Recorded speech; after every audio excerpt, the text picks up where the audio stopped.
আসসালামু আলাইকুম প্রিয় দর্শক, চ্যানেল আইয়ের বিশেষ সংবাদে আমন্ত্রণ জানাচ্ছি। আপনাদের সঙ্গে আছি আমি সামির হোসেন। কিছুক্ষণের মধ্যে ঢাকার মাটি স্পর্শ করবে বিএনপির ভারপ্রাপ্ত চেয়ারম্যান তারেক রহমানকে বহনকারী উড়োজাহাজটি ইতিমধ্যে ঢাকার মাটি স্পর্শ করেছে। তারেক রহমানের আগমন উপলক্ষে শাহজালাল আন্তর্জাতিক বিমানবন্দরে নেওয়া হয়েছে বিশেষ নিরাপত্তা ব্যবস্থা। দর্শক, এ নিয়ে জানতে যাচ্ছি চকর মালিথার কাছে। তিনি আছেন ভিআইপি লাউঞ্জে। চকর, তারেক রহমানের আগমন উপলক্ষে বিমানবন্দরের এই মুহূর্তের সার্বিক চিত্র কেমন দেখতে পাচ্ছেন?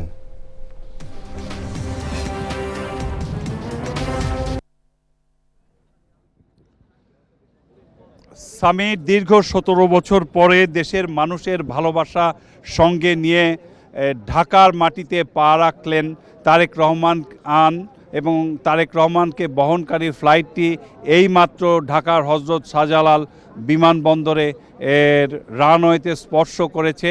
তার মধ্যে দিয়ে সকল জল্পনা কল্পনার অবসান ঘটিয়ে দীর্ঘ প্রতীক্ষার পরে তারেক রহমান এলেন বাংলাদেশে, ফিরে এলেন তার প্রিয় মাতৃভূমিতে।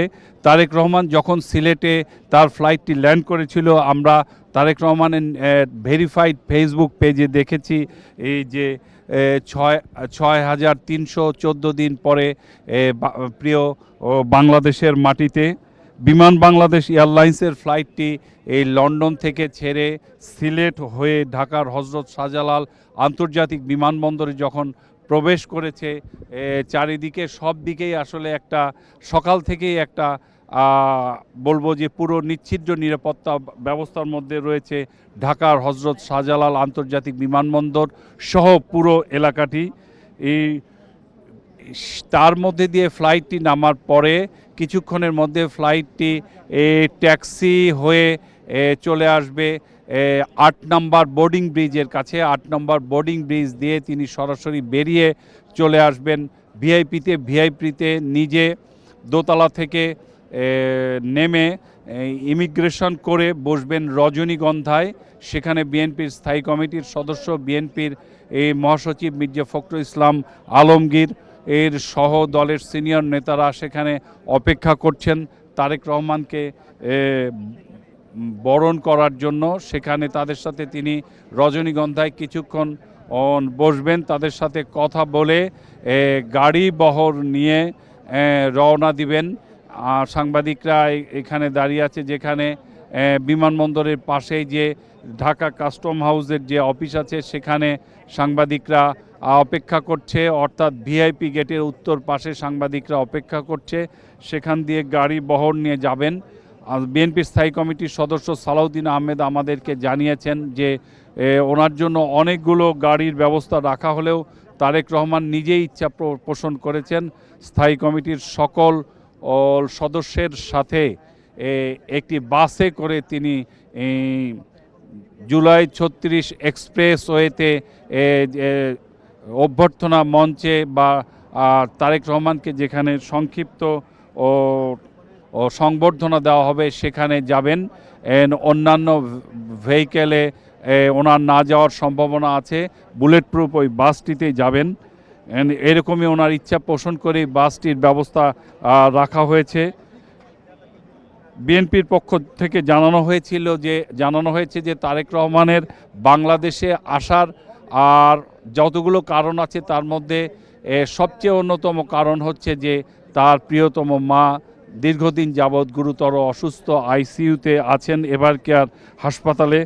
তারপরেও বিপুল সংখ্যক নেতাকর্মী, সমর্থক ও সাধারণ মানুষের উপস্থিতি বিবেচনা করে তারেক রহমান জনগণের প্রত্যাশার প্রতি সম্মান জানিয়ে যাত্রাপথের মাঝামাঝি রাজধানীর জুলাই ৩৬ এক্সপ্রেসওয়েতে, অর্থাৎ যেটি ৩০০ ফিট এলাকা, সেখানে দলের পক্ষ থেকে তৈরি করা সংক্ষিপ্ত গণ অভ্যর্থনা মঞ্চে সংক্ষিপ্ত সময়ের জন্য সেখানে যাবেন এবং তিনি সংক্ষিপ্ত সময়ের জন্য দেশবাসীর প্রতি কৃতজ্ঞতা ও ধন্যবাদ জ্ঞাপন করবেন। সেখান থেকে তিনি এভার কেয়ার হাসপাতালে যাবেন এবং মায়ের কাছে দীর্ঘ সময় থাকবেন। আজকে তার সফরসূচিতে বিএনপির পক্ষ থেকে এটুকুনি অফিসিয়াল জানানো হয়েছে। এরপরে তিনি হয়তো তার গুলশানের বাসায় বা তার মায়ের বাসা ফিরোজায় সেখানে আসবেন। কিন্তু তারপরে আগামীকাল তারেক রহমানের বেশ কয়েকটি প্রোগ্রাম রয়েছে। পরশু দিনেরও প্রোগ্রামের কথা বিএনপির পক্ষ থেকে ঘোষণা করা হয়েছে। তারেক রহমান 2007 সালের 7ই মার্চ 1/11 সরকারের সময় গ্রেপ্তার হন। রিমান্ডে থাকাকালীন তার উপর চলে প্রচণ্ড শারীরিক নির্যাতন। এরপর তিনি গুরুতর অসুস্থ হয়ে পড়েন ঢাকার আর তৎকালীন পিজি হাসপাতালে দীর্ঘদিন তার চিকিৎসা চলে। 18 মাস কারাভোগের পর তিনি চিকিৎসার জন্য লন্ডনে যান। 2008 সালের 3 সেপ্টেম্বর তিনি জামিনে মুক্তি পেয়ে লন্ডনে যান। ইতিহাসের সাক্ষী হিসেবে ওই দিন তারেক রহমান যেদিন মুক্তি পেয়ে জামিন পেয়ে তৎকালীন পিজি হাসপাতাল থেকে বেরিয়ে সরাসরি বিমানবন্দর হয়ে যেদিন লন্ডন গিয়েছিলেন, আমি সেদিনের সেই দিনটিতেও আমি কাভারেজ দিয়েছিলাম। পিজি হাসপাতাল থেকে বিমানবন্দর পর্যন্ত আমি উপস্থিত ছিলাম। আজকেও এই 17 বছর পরেও তারেক রহমানের স্বদেশ প্রত্যাবর্তনের দিনেও আমি বিমানবন্দরে দেখেছি, সকালবেলা যখন আসি রাস্তার দুই পারে শুধু মানুষ আর মানুষ, স্বতঃস্ফূর্ত মানুষের অংশগ্রহণে রাজধানীর রাজপথ মুখরিত। বিমানবন্দর এলাকায় সকাল থেকেই নিচ্ছিদ্র নিরাপত্তা ব্যবস্থা, সাধারণ মানুষকে কোনো মানুষকেই এবং যাত্রী ছাড়া, যারা টিকিট দেখাচ্ছেন ফ্লাইটের যাত্রী ছাড়া এবং পাস ছাড়া কেউ বিমানবন্দরে প্রবেশ করতে পারছে না। তবে যেখানে রেস্ট্রিকশন নেই তার আশেপাশে পুরো এলাকায় শুধু মানুষ আর মানুষ।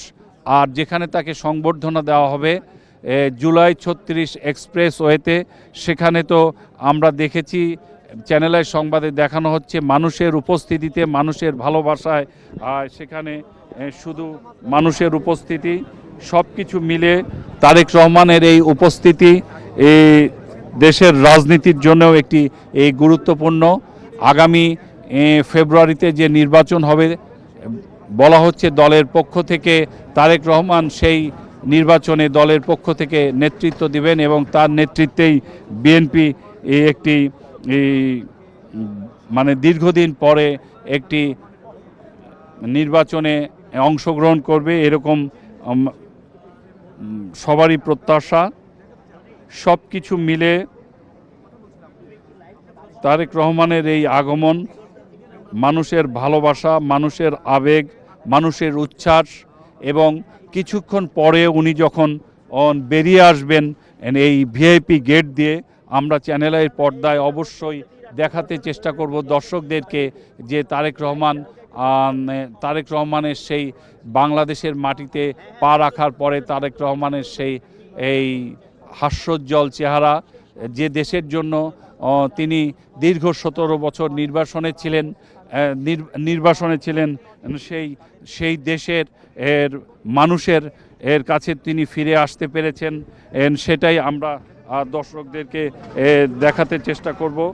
ও এই যুক্তরাজ্য নির্বাচনের সময় ব্যক্তিগত জীবনে তারেক রহমানের উপরও নেমে এসেছিল কঠিন দুঃসময়। ছোট ভাই আরাফাত রহমান কোকোর মৃত্যু তাকে মানসিকভাবে বিপর্যস্ত করে তোলে। একই সঙ্গে বিএনপি চেয়ারপারসন ও তার মা বেগম খালেদা জিয়ার রাজনৈতিক প্রতিহিংসায় বহুবার কারাবাস, অসুস্থ ও চিকিৎসা সংকটের মুখোমুখি হন। এইসব বাস্তবতায় দূরবর্তী অবস্থান থেকেও তারেক রহমান দলকে ধরে রাখার কাজে স্থিরভাবে মনোনিবেশ করেছিলেন। তারেক রহমান জানতেন তিনি নিজেকে সামনে এনে ব্যক্তিকেন্দ্রিক আন্দোলনের পরিবর্তে জনগণ কেন্দ্রিক একটি প্রতিরোধ ব্যবস্থা গড়ে তোলেন। তিনি সুস্পষ্ট করে দেন বাংলাদেশ যাবে কোন পথে, ফয়সালা হবে রাজপথে।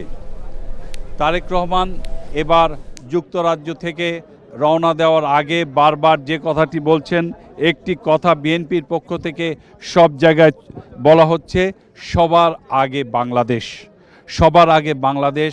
এই প্রত্যয়, এই স্লোগান নিয়ে তারেক রহমান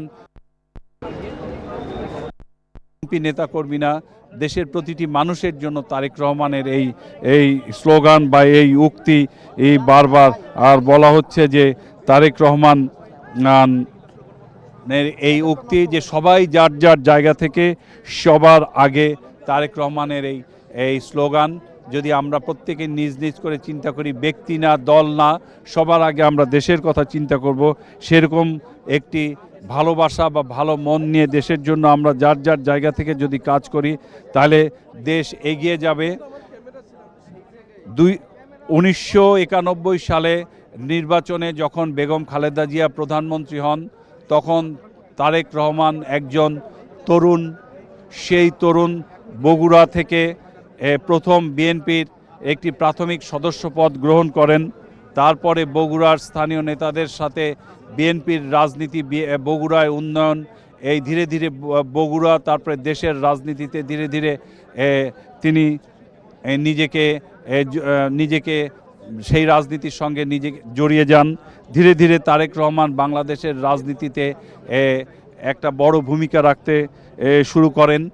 2001 সালে বেগম খালেদা জিয়া যখন আবার প্রধানমন্ত্রী হন, তখন তিনি তারেক রহমান সেই 2001 সালের যে নির্বাচন হয়, নির্বাচন পরিচালনা কমিটির প্রধান ছিলেন জনাব তারেক রহমান, এবং তারেক রহমানের নেতৃত্বেই বিএনপি সেবার আর সেই দিক নির্দেশনায় বিএনপি এই ক্ষমতায় এসে বেগম খালেদা জিয়া প্রধানমন্ত্রী হন।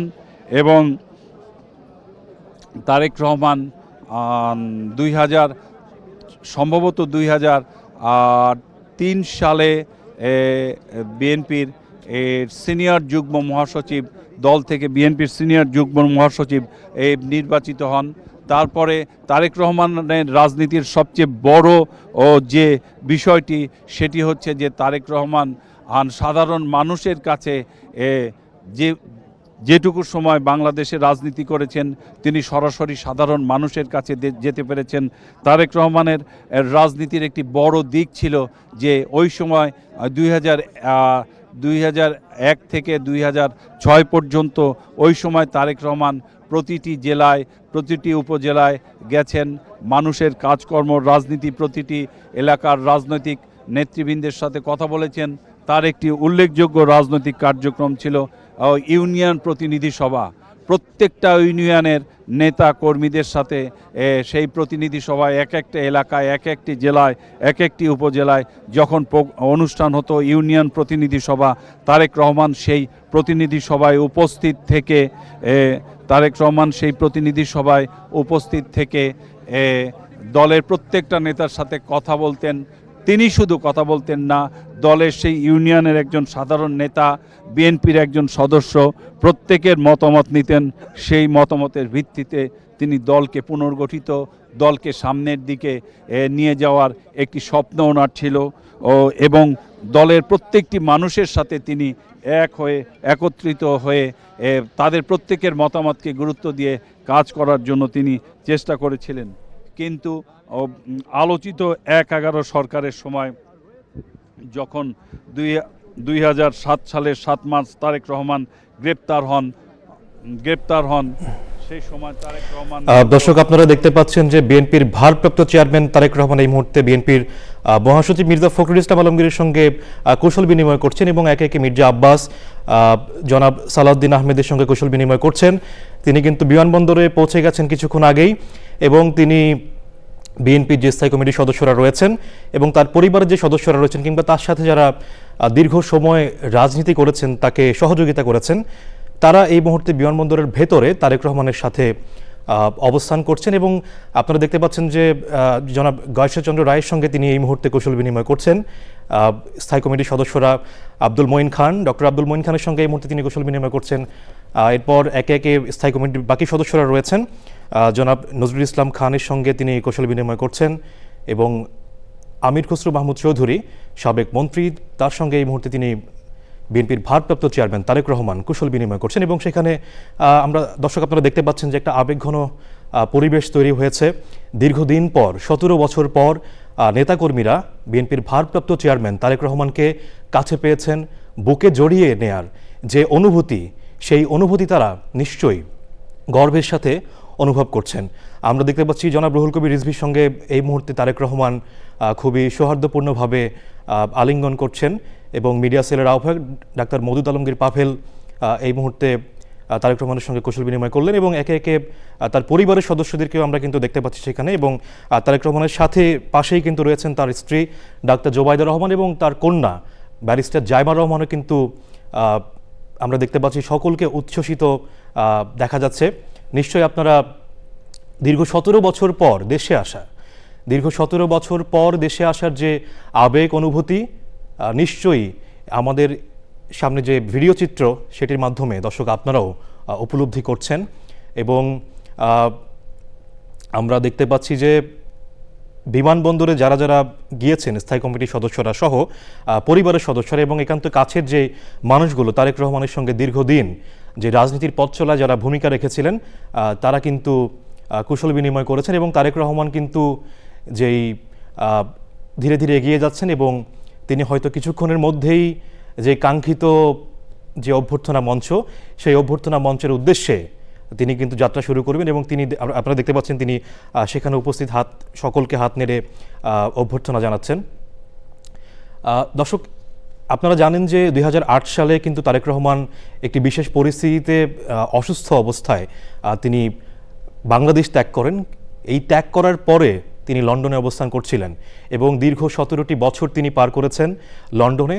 শুধুমাত্র 17টি বছর পার করেননি, তিনি এই 17 বছরে বিএনপির রাজনীতির একদমই প্রাণপুরুষ যদি বলা যায়, বিএনপির রাজনীতির কর্তৃত্ব তিনি নিজের হাতে রেখেছেন এবং এই সময়টাতে একটি বারের জন্য কিংবা কিছু সময়ের জন্য তিনি কিন্তু বিএনপির কর্তৃত্বের জায়গা থেকে নিজেকে সরানোর যে বিষয়টি সেটি কখনোই ঘটেনি।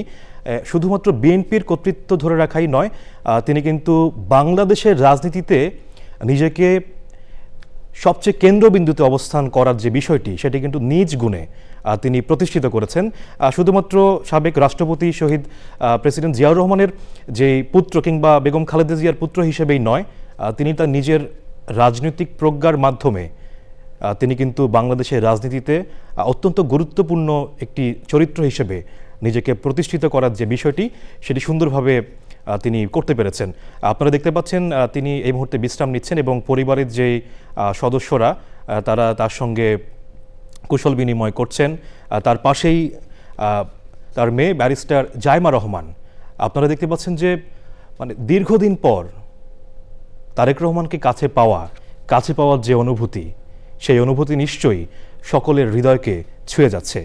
এবং শুধুমাত্র যে যারা এই মুহূর্তে তার পাশে আছেন তারাই নয়, নিশ্চয়ই এই খবর যারা 300 ফিটে যারা 36 জুলাই এক্সপ্রেসওয়েতে যারা অবস্থান করছেন তাদের কাছেও পৌঁছে গেছে, তারাও নিশ্চয়ই খুবই অধীর আগ্রহ নিয়ে অপেক্ষা করছেন। আমরা দেখতে পাচ্ছি যে শুধু তারেক রহমান কিংবা ডাক্তার জোবাইদা রহমান কিংবা ব্যারিস্টার জাইমা রহমানই নয়, তারেক রহমানের সঙ্গে লন্ডনে দীর্ঘ এই 17 বছরের পথ চলায় তার ব্যক্তিগত সহকারী সহ আরও যারা ছিলেন, যারা তারেক রহমানের সাথে থাকার কারণে যারা নিজেরাও দেশে আসতে পারেননি, তারাও কিন্তু তারেক রহমানের এই যাত্রায় সহযাত্রী হয়েছেন, একই সাথে দেশে এসেছেন। আমরা এই মুহূর্তে দেখতে পাচ্ছি তারেক রহমানের যে প্রধান নিরাপত্তা কর্মকর্তা এবং বিএনপির স্থায়ী কমিটির সদস্য সালাউদ্দিন আহমেদ, তিনি সেখানে উপস্থিত হয়ে কিছু বলার চেষ্টা করছেন। আর হয়তোবা এখান থেকে যাওয়ার যে পরবর্তী যে পদক্ষেপগুলো সেটি নিশ্চয়ই তারা আলোচনা করছেন। দর্শক আপনারা দেখতে পাচ্ছেন যে তারা খুবই পরবর্তী বিষয়গুলো নিয়ে হয়তো আলোচনা হচ্ছে, নিশ্চয়ই এই বিষয়গুলো কিছুক্ষণের মধ্যে আপনারা জানতে পারবেন। সালাউদ্দিন আহমেদ কিছু বলার চেষ্টা করছেন কিংবা তারেক রহমান সালাউদ্দিন আহমেদকে কিছু বলার চেষ্টা করছেন এবং এখানে হয়তোবা তারা কিছুক্ষণ পরিবারের যে সদস্যরা রয়েছেন তাদের জন্য কিছুক্ষণ যাত্রাবিরতি করতে পারেন। কিছুক্ষণের মধ্যেই তারা কিন্তু এখান থেকে রওনা করবেন পূর্বাঞ্চলে 36 জুলাই এক্সপ্রেসওয়ের উদ্দেশ্যে এবং সেখানে উপস্থিত সবাইকে আমরা দেখতে পাচ্ছি তারেক রহমান প্রধান নিরাপত্তা কর্মকর্তা সেখান থেকে চলে যাওয়ার জন্য হয়তোবা নির্দেশ করছেন, যাতে করে তিনি সেখানে পরিবারের সদস্যদের সাথে, যাদের সাথে দীর্ঘ 17 বছর যাদের সাথে দেখা হয়নি, যাদের সাথে সময় কাটানোর সুযোগ তার হয়নি, সেই সময়টা হয়তোবা তিনি কাটানোর কিছুক্ষণের জন্য হলেও চেষ্টা করবেন। দর্শক আপনারা জানেন যে তারেক রহমান বিমানবন্দর যখন ত্যাগ করবেন তিনি পূর্বাঞ্চলের 36 জুলাই এক্সপ্রেসওয়ে সেখানে তিনি যাবেন অভ্যর্থনার জন্য, তাকে অভ্যর্থনা দেওয়ার জন্য সারা দেশ থেকে নেতাকর্মীরা, হাজার হাজার লাখ লাখ নেতাকর্মী সেখানে উপস্থিত হয়েছেন গত রাত থেকে কিংবা তারও আগে থেকে এবং সেখানে একটি মঞ্চ করা হয়েছে যেখানে তারেক রহমান বক্তব্য প্রদান করবেন, ধন্যবাদ জ্ঞাপন করবেন। বিএনপির পক্ষ থেকে বলা হয়েছে এটি কোনো সংবর্ধনা নয়, এটি শুধুমাত্র একটি অভ্যর্থনা, ধন্যবাদ জ্ঞাপন করার জন্য একটি প্রক্রিয়া মাত্র। এবং সেখান থেকে কিন্তু তিনি যে কাঙ্ক্ষিত যেই মুহূর্ত, দীর্ঘ 17 বছর পর দেশের মাটিতে মায়ের সঙ্গে দেখা হওয়ার যে সুযোগ, এবং তার মা সাবেক প্রধানমন্ত্রী বেগম খালেদা জিয়া তিনি এভার কেয়ার হাসপাতালে আছেন গুরুতর অসুস্থ অবস্থায়, তার মায়ের সঙ্গে দেখা করার তিনি সুযোগ পাবেন। দর্শক, আমরা দেখতে পাচ্ছি যে বিএনপির স্থায়ী কমিটির সদস্যরা কিন্তু একে একে তারেক রহমান যেই জায়গাটিতে অবস্থান করছেন সেখানে এসে প্রবেশ করেছেন। তারা একে অপরের সঙ্গে কুশল বিনিময় করছেন। এই যে ঐতিহাসিক যে স্বদেশ প্রত্যাবর্তন, বাংলাদেশের ইতিহাসে, স্বাধীন বাংলাদেশের ইতিহাসে বেশ কয়েকটি আমরা দেখেছি স্বদেশ প্রত্যাবর্তনের ঘটনা ঘটেছে।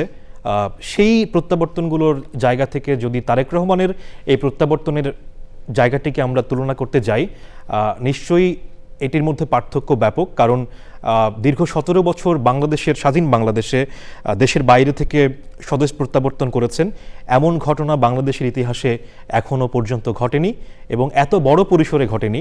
এবং সেই দিক থেকে নিশ্চয়ই এটি অত্যন্ত তাৎপর্যপূর্ণ। এর পাশাপাশি কিন্তু আরেকটি বিষয় উল্লেখ করার মতো যে যারা স্বদেশ প্রত্যাবর্তন করেছেন বা যাদের অনুপস্থিতি ছিল বাংলাদেশে, সেই সময়টাতে পূর্ণ কর্তৃত্ব ধরে রাখার যে বিষয়টি, সেটিও অনেক ক্ষেত্রে হয়তো তারেক রহমানের মতো করে কেউ করতে পারেননি। শুধুমাত্র যেটি আমি বলছিলাম যে শুধুমাত্র তার দলের কর্তৃত্ব নিজের হাতে রাখা নয়, পুরো দেশকে নিজের যে জায়গা, পুরো দেশের উপর যে কর্তৃত্ব ধরে রাখা কিংবা নিজেকে গুরুত্বপূর্ণ হিসেবে প্রতিষ্ঠিত করা, সেটি কিন্তু তিনি খুব ভালোভাবেই করতে পেরেছেন। এবং পূর্ণ ক্ষমতা নিয়ে এবং পূর্ণ আগ্রহ, জনগণের ভালোবাসা, জনগণের আকাঙ্ক্ষা এবং আগামীর বাংলাদেশের যে ভাবনা, যেই স্থিতিশীলতার কথা বারবার বলা হচ্ছিল, সেই স্থিতিশীলতা, পরিকল্পনা, সকল কিছুকে সাথে করে তিনি কিন্তু বাংলাদেশে প্রবেশ করেছেন। এবং শুধু বাংলাদেশে প্রবেশ করেননি, বিএনপির নেতাকর্মী থেকে শুরু করে দেশের সাধারণ মানুষের মধ্যে তিনি ব্যাপক আলোচনার সৃষ্টি করেছেন এবং সকলের ভালোবাসার যে বহিঃপ্রকাশ, সেটি তিনি আদায় করতে পেরেছেন। তার বিগত 17 বছরের কর্মকাণ্ড কিংবা 5 আগস্ট পরবর্তী সময়ে তিনি যে তার বিচক্ষণতা স্বাক্ষর রেখেছেন অস্থিতিশীল বাংলাদেশে, সেটিরই বহিঃপ্রকাশ নিশ্চয়ই আমরা এই মুহূর্তে বিমানবন্দরে দেখতে পাচ্ছি। আমরা কিছুক্ষণ পরে হয়তোবা ঢাকার রাজপথে, 36 জুলাই এক্সপ্রেসওয়েতে এবং ঢাকার অলিতে গলিতে, রাজপথে, সব জায়গায় সেটির বহিঃপ্রকাশ নিশ্চয়ই আমরা দেখতে পাব। দর্শক, আপনারা দেখতে পাচ্ছেন যে সকলেই সেখানে খুবই আনন্দঘন পরিবেশে জনাব তারেক রহমানকে বরণ করার যে বিষয়টি, সেটিকে উপলব্ধি করছেন, উপভোগ করছেন। এবং নিশ্চয়ই যেহেতু তিনি দীর্ঘ সময়ে, গত রাত থেকে তিনি জার্নি করছেন, ভ্রমণ করছেন, সেই একটা ক্লান্তি থাকার কথা। তারপরও যেহেতু তিনি দেশে ফিরেছেন, সেই ক্লান্তি হয়তো তাকে ছুঁয়ে যাবে না। আর যেহেতু একটা আনুষ্ঠানিকতা রয়েছে, তার পরিবারের সদস্যরা, বিএনপির সিনিয়র নেতৃবৃন্দ, তারা সকলেই বিমানবন্দরে উপস্থিত হয়েছেন। তো তাদের সাথে কাটানোর জন্য নিশ্চয়ই কিছুটা সময় তিনি নেবেন, যাতে করে তিনি সেখান থেকে কিছুটা হলেও ভ্রমণ যে ক্লান্তি, সেটি কাটিয়ে তিনি যাতে জনসাধারণের মাঝে উপস্থিত হতে পারেন, সেই প্রক্রিয়ার মধ্যেই তিনি হয়তো দর্শক আছেন। এবং যেটি বারবার গত কিছুদিন ধরে গণমাধ্যমেও আলোচনা হচ্ছিল, যে আমরা দেখতে পেয়েছি যে 5 আগস্ট পরবর্তী সময়ে বাংলাদেশ যখন একটা অস্থিতিশীল পরিস্থিতি সময় পার করছিল, এবং এখনও আমরা গণমাধ্যমগুলোতে দেখতে পাই যে বিভিন্ন ঘটনা ঘটছে, হত্যাকাণ্ডের মতো ঘটনা ঘটছে। এই পরিস্থিতিগুলোতে কিন্তু সকলেই, বাংলাদেশের সকল শ্রেণী পেশার মানুষ, বাংলাদেশের সকল শ্রেণী পেশার মানুষ প্রত্যাশা করছিলেন যদি তারেক রহমান দেশে ফিরে আসেন, তাহলে এই যে বর্তমান চলমান পরিস্থিতিগুলো আছে, মানুষ মনে করে যে স্থিতিশীলতা এখনো আসেনি, সেই অস্থিতিশীল যে পরিবেশ, সেটি কাটিয়ে ওঠা সম্ভব হবে। এবং অনেকেই প্রত্যাশা করছিলেন যে তারেক রহমান যদি আরও আগে দেশে ফিরে আসতেন, তাহলে এই যে অস্থিরতা, যে স্থিতিশীলতার অভাব, সেটি আরও আগেই কেটে যেত বলে অনেকে তেমনটি মনে করেন। তো এই যে মনে করা, এটি শুধুমাত্র যে তারেক রহমান হুট করে দেশে চলে আসছেন, তিনি চলে আসলে অস্থিতিশীল পরিস্থিতি স্থিতিশীল হয়ে যাবে, বিষয়টি সেরকম না। তারেক রহমান তার কর্মকাণ্ড, তার বিচক্ষণতা, তার আচার আচরণ, তার প্রজ্ঞা এবং তার মেধা সকল কিছুর মাধ্যমে তিনি কিন্তু তার এই আস্থার জায়গাটি অর্জন করে নিয়েছেন। শুধুমাত্র তার নেতাকর্মীদের জায়গা থেকে নয়, দেশের আপামর জনসাধারণ এবং বিভিন্ন শ্রেণী পেশার মানুষ যারা তারেক রহমানের কর্মকাণ্ডের কারণে আস্থার জায়গায় নিতে পেরেছেন। দর্শক দেখতে পাচ্ছেন যে আমাদের বিমানবন্দরের পাশাপাশি আমাদের ক্যামেরার মাধ্যমে আপনি দেখতে পাচ্ছেন যে আপনারা যে ঢাকার রাজপথে ৩৬ জুলাই এক্সপ্রেসওয়েতে হাজার হাজার লাখ লাখ নেতাকর্মী, লাখো লাখো নেতাকর্মী কিন্তু উপস্থিত হয়েছেন এবং ঢাকার রাজপথগুলোতে আমরা যে তথ্যটি পাচ্ছি কিংবা আমরা দেখতে পাচ্ছি যে তিল ধারণের ঠাঁই নেই। লাখ লাখ নেতাকর্মী প্রস্তুত হয়েছেন তারেক রহমানকে, দেশের ছেলেকে বরণ করে নেওয়ার জন্য। তাদের ভাষায় দেশনায়ক, কারো ভাষায় তারুণ্যের অহংকার, যিনি কিন্তু ৫ আগস্ট পরবর্তী সময় কিংবা তারও আগে ৫ আগস্টের আগের সময়টাতে তিনি কিন্তু বাংলাদেশের ভবিষ্যৎ যে পরিকল্পনা নিয়ে ৩১ দফা প্রণয়ন করেছিলেন, সেই ৩১ দফার পরে কিন্তু আমরা দেখতে পেয়েছি যে ৫ আগস্ট পরবর্তী সময়ে তিনি কিন্তু বিভিন্ন সময়ে তার ক্ষুদ্র ক্ষুদ্র যে চিন্তা, দেশের শিক্ষা খাত, স্বাস্থ্য খাত, সকল কিছু নিয়ে, খেলাধুলা সহ শুরু করে সকল কিছু নিয়ে কিন্তু তিনি তার যে দূরদর্শী চিন্তা কিংবা পরিকল্পনা সেটি কিন্তু তিনি ধারাবাহিকভাবে তুলে ধরেছেন। অতি সম্প্রতি দর্শক আমরা যেটি তারেক রহমানের পক্ষ থেকে যেটি আমরা পেয়েছি, তিনি ফ্যামিলি কার্ডের কথা বলেছেন।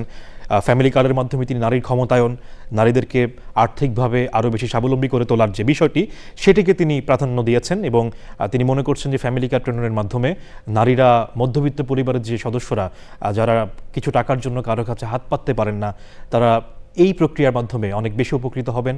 এর পাশাপাশি কৃষক কার্ড, কৃষকরা বিনামূল্যে সার পাওয়া থেকে শুরু করে সরকারিভাবে যাতে তারা চাষাবাদে আরও বেশি উদ্বুদ্ধ হন, সেই বিষয়গুলো কিন্তু তারা এই কৃষক কার্ডের মাধ্যমে অর্জন করতে পারবেন। এর পাশাপাশি স্বাস্থ্য কার্ড রয়েছে, স্বাস্থ্য কার্ডের মাধ্যমে কিন্তু স্বাস্থ্য খাতের ব্যাপক উন্নয়ন সম্ভব। দর্শক, আমরা আমাদের সহকর্মী ফাভলিহা বুশরা রয়েছেন, আমরা তার কাছে জানতে চাই। বুশরা, আপনি যদি কিছু বলতে চান। জি সামির, আমরা যেমনটি দেখতে পাচ্ছি বিএনপির লাখ লাখ নেতাকর্মী, সমর্থক সবাই সমবেত হয়েছেন তারেক রহমানকে স্বাগত জানানোর জন্য, তাকে এক নজর দেখার জন্য। আমরা দেখতে পাচ্ছি পুরো রাস্তা ৩৬ জুলাই এক্সপ্রেসওয়ে, এখানে আসলে একটুও জায়গা খালি নেই। তো সবাই অপেক্ষা করছেন তারেক রহমান কখন সেখানে পৌঁছবেন এবং তিনি বক্তব্য রাখবেন।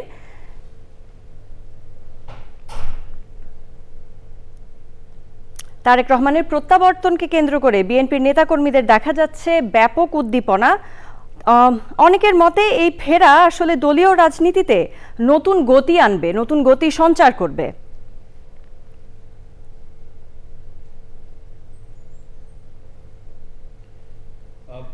আজকে শুধুমাত্র তারেক রহমানের ব্যক্তিগত জীবনে নয়, দেশের রাজনীতিতেও একটি খুবই গুরুত্বপূর্ণ দিন। তারেক রহমান ১৭ বছর পর তিনি তার নিজ দেশে ফিরতে পেরেছেন এবং তিনি নিজ দেশে এসে তার মা অসুস্থ বেগম খালেদা জিয়ার সাথে দেখা করবেন এভারকেয়ার হাসপাতালে।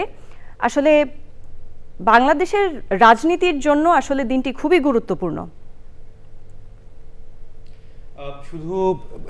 শুধুমাত্র যে দলের রাজনীতির জন্যই যে এটি তাৎপর্যপূর্ণ তাই নয়, যেটি কিছুক্ষণ আগেও আমি বলার চেষ্টা করছিলাম যে বাংলাদেশের ভবিষ্যৎ বাংলাদেশ কিংবা বাংলাদেশ স্থিতিশীল হবে কিনা, বাংলাদেশে স্থিতিশীলতা আসবে কিনা, সেটিও কিন্তু তারেক রহমানের এই দেশে ফেরার উপর অনেকাংশে নির্ভর করছে। আপনি নিশ্চয়ই জানেন কিছুদিন আগেও কিন্তু ওসমান হাদি হত্যাকাণ্ডের পর দেশে কিছু ঘটনা ঘটেছে, সেই ঘটনার পর অস্থির একটা রাজনৈতিক পরিবেশ তৈরি হয়েছিল।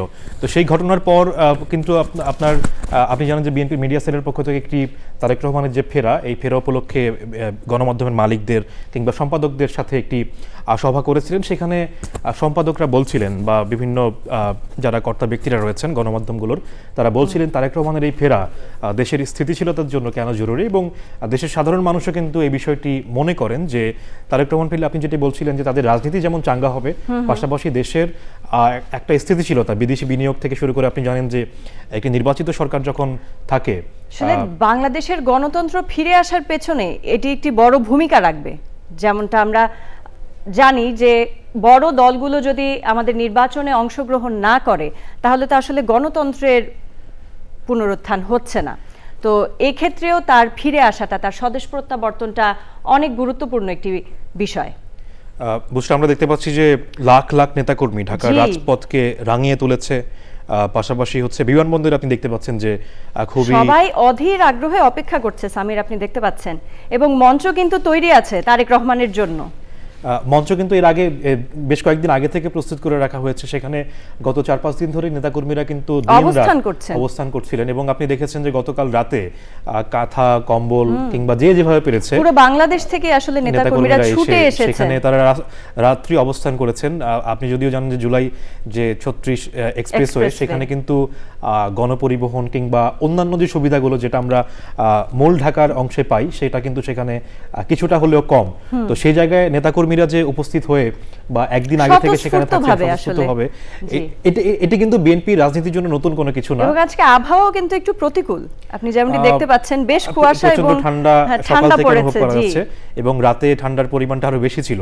তারপরও তারা যে আবেগ অনুভূতি, এবং আমরা অনেকের বক্তব্য সোশ্যাল মিডিয়া কিংবা চ্যানেলের মাধ্যমে গণমাধ্যমে আমরা দেখছিলাম যে তারা তাদের আবেগের কথা, তাদের এই যে কষ্ট, কিংবা আমি যেটা বলছিলাম যে সেখানে ওই নাগরিক সুবিধাগুলো কিছুটা হলেও কম, খাবারের দোকান থেকে শুরু করে কিংবা অন্যান্য যে মানুষের প্রয়োজন, সেই প্রয়োজনগুলো কিন্তু মেটানোর জায়গাটা ওইখানে কিছুটা হলেও কম। তারপরও তারা কিন্তু তারা শুধুমাত্র তারেক রহমানের জন্য সেখানে কষ্ট করে হলেও তারা অবস্থান করছেন, তাকে এক নজর দেখবেন এবং তার কাছ থেকে কথা শুনবেন, সেই জন্যই তারা সকলে সেখানে সমবেত হয়েছেন।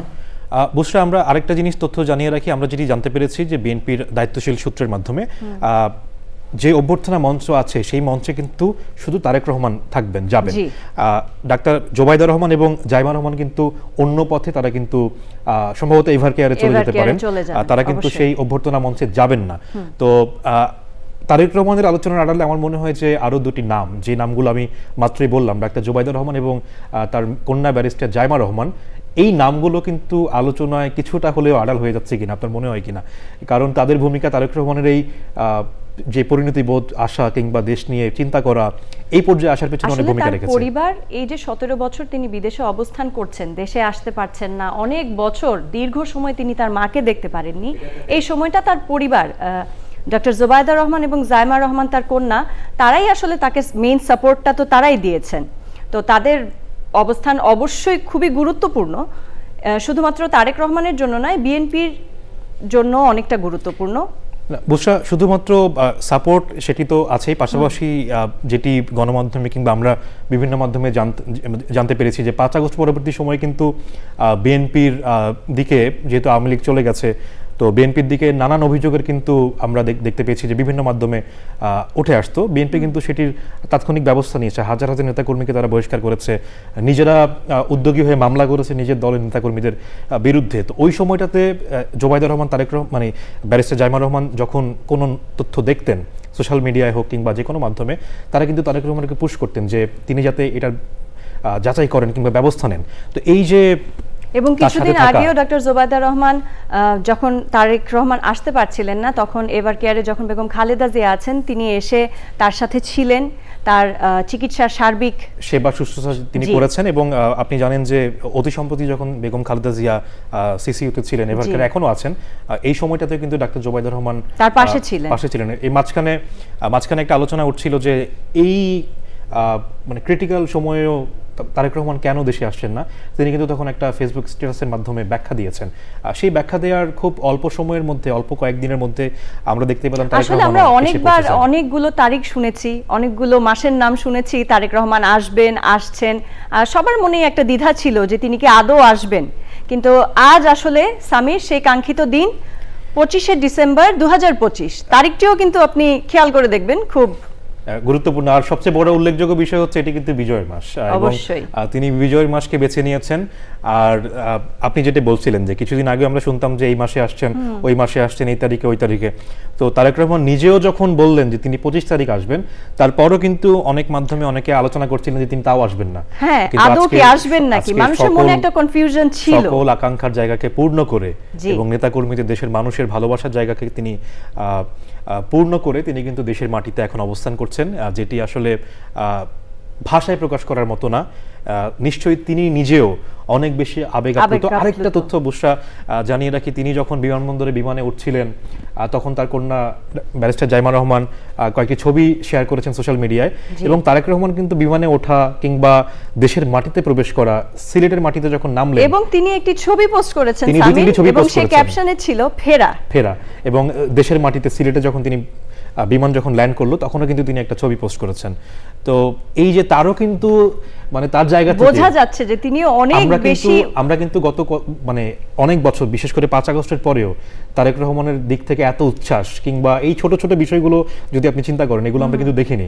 তো এই যে একটা ছবি শেয়ার করা তার জায়গা থেকে, তার মতো একটা অবস্থানে থেকে, এটা কিন্তু মানে ছোট বিষয় হলেও অনেক বড় ইঙ্গিত বহন করে। বুঝতে পারছেন যে বিএনপি বাংলাদেশ তার জন্য অপেক্ষা করছে, তার দেশে ফেরার জন্য, এবং সকলেই তার মুখ থেকে, দেশের মাটিতে তার মুখ থেকে কথা শোনার জন্য। আমরা যেরকম সোশ্যাল মিডিয়ায় অনেক রকমের দেখি, কন্টেন্ট দেখি যে আসলে তিনি বিদেশে বসে দেশ কিভাবে চালাবেন, এই প্রশ্ন কিন্তু ছিল মানুষের মনে, কিন্তু এখন সেই প্রশ্নের তিনি উত্তর দিয়েছেন।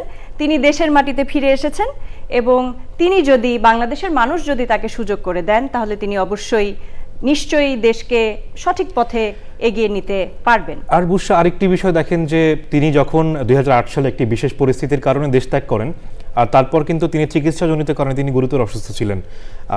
তিনি গণমাধ্যমে কিন্তু একেবারেই অনুপস্থিত ছিলেন, দলীয় রাজনীতির ক্ষেত্রেও খুব বেশি ভূমিকা প্রকাশ্যে রাখতে পারেননি। তো একটা সময় পর যখন তিনি কথা বলা শুরু করলেন এবং বাংলাদেশের গণমাধ্যমগুলো যখন তার বক্তব্য প্রচার করা শুরু করলো, তখন কিন্তু একটা বাধা আসলো এবং তার বক্তব্য প্রচারে একদমই বাধা দিয়ে দেওয়া হলো এবং তার বক্তব্য প্রচারে নিষেধাজ্ঞা দেওয়া হলো। শুধু তাই নয়, সোশ্যাল মিডিয়াতেও কিন্তু তিনি সেই অর্থে বক্তব্য রাখলেও তিনি সেটি ভালোভাবে যে ফলো করে প্রচার করার যে বিষয়টি, সেটি করা যেত না।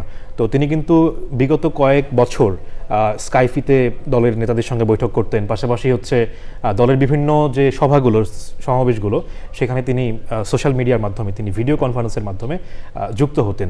তো সেই তারেক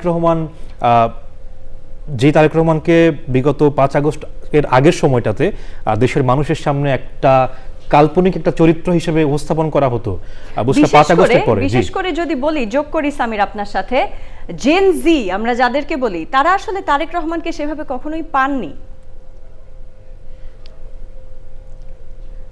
জি প্রিয় দর্শক, আমরা এই মুহূর্তে চলে যাচ্ছি আমাদের সহকর্মী জিল্লুর রহমানের কাছে তৃতীয় মাত্রায়।